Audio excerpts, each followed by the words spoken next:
হত্যা মামলায় হাইকোর্টের বিচারপতির অস্বাভাবিক জামিন আদেশে আদালত পাড়ায় তোলপাড়। এই অস্বাভাবিক জামিন আদেশে ক্ষুব্ধ অ্যাটর্নি জেনারেল।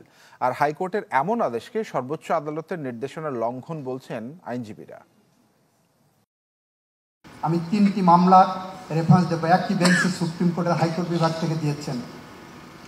সুনামগঞ্জের একটি মামলায় এফআইআরে জুলাই বিপ্লবের মামলা এফআইআরে সুনির্দিষ্ট অভিযোগ আছে। মাননীয় হাইকোর্ট বিভাগের একটি বেঞ্চ উল্লেখ করলেন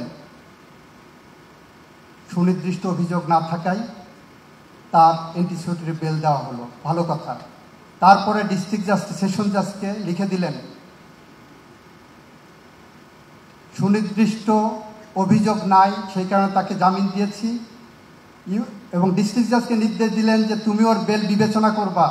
জুলাই আগস্টের 3 মামলায় হাইকোর্টের এক বিচারপতির আগাম জামিনের আদেশ নিয়ে রোববার প্রকাশ্যে অসন্তোষ প্রকাশ করেন অ্যাটর্নি জেনারেল। আর্থিক ছাড়াও বুদ্ধিবৃত্তিক দুর্নীতির সাথে জড়িত বিচারপতিদের সুপ্রিম জুডিশিয়াল কাউন্সিলের মুখোমুখি করার আহ্বান জানান তিনি। সব বিচারপতির সামনে বলেন, বিচার বিভাগে ক্যান্সারের মতো ছড়িয়ে পড়েছে